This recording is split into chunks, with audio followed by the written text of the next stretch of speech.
When I first started with photography, filmmaking, and this whole creative journey, I remember how much fun I used to have just making stuff. I'd take my camera on surfing trips, out on walks with me. Whenever I had the opportunity to, I was using my camera. But slowly that creative box that sets the constraints for what I can and cannot make has become smaller and smaller, to the point where now, unless it's serving a very specific purpose or unless I'm making the best work I can, I don't use my camera. There's one problem with this though. The more boundaries I set for myself, the more I run into them. And every time I run into them, my creativity is jolted with the reminder of no, you're not allowed to make that. Turn around and get back to what you were doing. Procrastination, creative blocks, burnout, or whatever you want to call it, for me is just the fear of creating something imperfect. Imperfection for me is the destruction of my perfect idea. Imagine that my body of work, everything that I've ever made, is like a calm lake, like glass, perfectly reflecting the sky above it. And now imagine that every time you have to make something new, you've got to wade back out into that water, disrupting perfection and creating ripples all through the work you so perfectly created. It's easier then to leave it in its perfect state. It's safer then in our eyes to make nothing rather than making something imperfect. But what you don't remember in that moment is that perfectly calm body of water, or your body of work so to speak, was once completely empty. And back then you added anything to it. You took every opportunity you could to make anything because you weren't protecting something perfect. It's only with time that you're now able to look back at that body of work or your body of water and see it perfectly calm. What was once imperfect now appears perfect. Let's take this YouTube video for example. No video I've ever made on this channel has ever been what I would consider perfect. But because enough time has now passed, because I have the ability to look back over the last 4 years of work, and over that time I've built a channel of 10,000 subscribers, I now feel like I need to uphold a level that I didn't expect for myself in my first 100 videos. I now have this perfectly calm body of water that I'm protecting with the content that I make and add to it. Every time I make a video now, I have to risk ruining the perfect idea. That, with all that risk, it's a miracle I ever have the creativity to make anything. I should just be stoked that I ever feel like making anything. So that's what I want to talk about in today's video, the fear of making something imperfect. There's two things that I want to do in today's video. The first is give purpose behind imperfection, to show you that you actually want to aim for imperfect rather than perfect. And the second is a strategy that I use to avoid perfectionism creeping its way back into my creative work.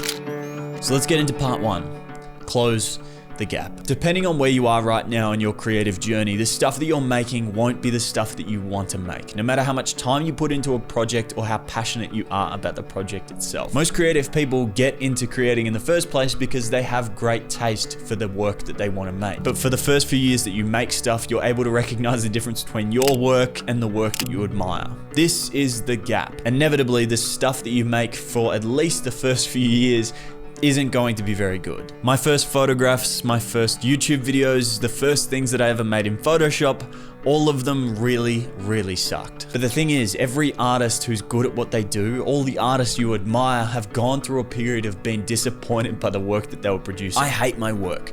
Every single piece, every single video I put out has something that I'm disappointed about, something that I dislike in that artwork, in that video, whatever it is, there's something.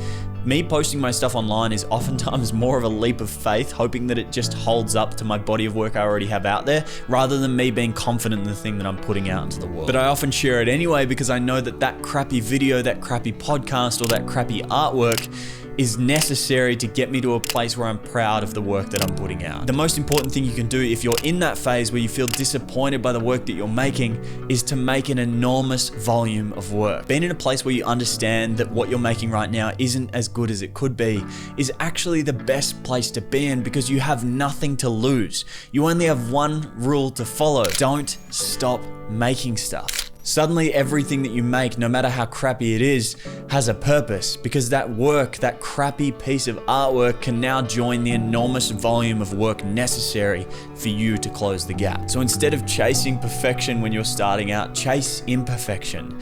Make crappy work on purpose. Set out with the intention of making crappy work, because no matter how crappy it is, no matter how disappointed you are with the artwork you're making, you are contributing to closing the gap to the work that you want to be making in the future.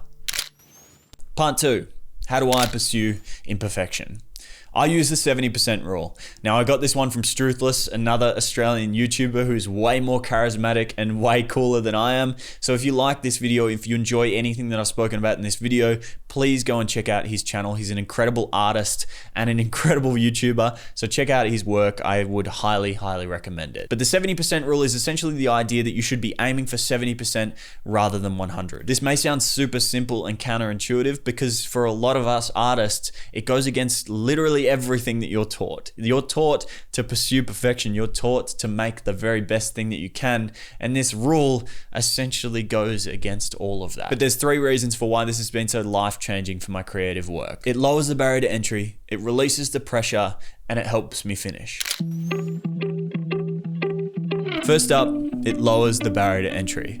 For me, starting a new project is always the worst part of anything. Once I'm moving, it's smooth sailing. Once I'm halfway through a project, it's easy for me to continue, but starting something new is rough. But it's never got anything to do with how passionate I am about the project or how much I enjoy the task itself, and it's got everything to do with how much pressure I put on myself. If I had to be certain that this YouTube video was going to be 100% perfect before I got to sit down here and make this video, I wouldn't even get past the stage where I've got to write the script. There would be too much pressure for me to do it. I would need a tidal wave of motivation to get started on the project. But if instead I ask myself, hey, can you make a video that's at 70% of what you're capable of?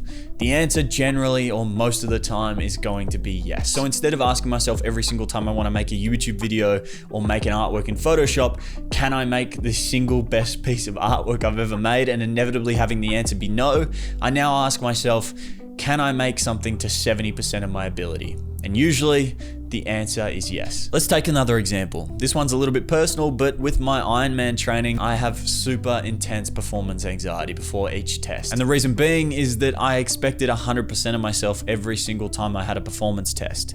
Anything less than a PB was a complete failure. And because of that, I was losing sleep the night before. I was an anxious wreck the day of, and inevitably I would underperform, only adding to the pressure next time I had a performance test. But if instead I asked myself, can I do this test to 70% of my previous PB? The answer is inevitably going to be yes. There's going to be less stress going in, and I'm probably going to end up performing better than if I expected 100% of myself. Which leads me to the next reason: it releases the pressure. A lot of us have this idea that perfection is achieved by chasing perfection. And I know that sounds counterintuitive, that I'm about to disagree with that, but bear with me for a second. In reality, it's the opposite. Perfect is a zero-sum game. The closer you get to the target, the further away it moves. The better you get, the harder it is to achieve. Perfection is only achieved by pursuing imperfection. My goal is not to create perfect work. My goal is to have my imperfect work perceived by others as perfect. If you've kicked around on the creative space on YouTube for any amount of time, you've undoubtedly heard the parable of the pottery class. At the beginning of the school term, an art teacher split his students into 2 groups. One group was tasked with making the perfect pot over the course of the term,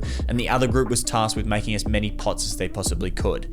At the end, the pots were all brought together, a group of judges were brought in to select the best pots, and inevitably the best pots all came from the group that were tasked with quantity. That's because over time, the more that you make stuff, the things that you see as imperfect will inevitably get better. But as that gets better, so does what you deem as perfect. So because of that, perfect is never going to be attainable, no matter how good you get at what you do. There's always going to be something you feel like you could do better at. But 70%, that's attainable regardless of whether you're a complete beginner or the single best artist in the world. And eventually, if you make enough stuff, that 70% will be what others see as perfect. And finally, it helps me finish. Your body of work is only as good as the artworks you finish. I have a bad tendency to tinker with things, to keep working on things, hoping that the longer I work on it, the better it'll get, like it's somehow a linear path. In reality, the longer I work on something, the more I overthink it. And the more I begin to overthink it, the less likely I am to actually finish the project. In those situations where I've completely overthought a project, I actually end up just starting something new and leaving this project half finished. I have to remind myself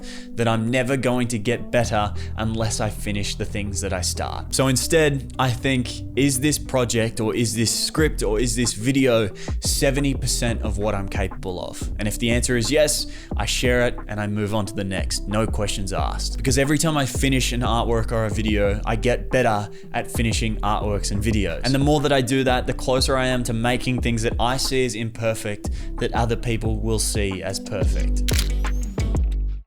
I'll leave you with this quote from Julia Cameron. Perfectionism doesn't believe in practice shots. It doesn't believe in improvement.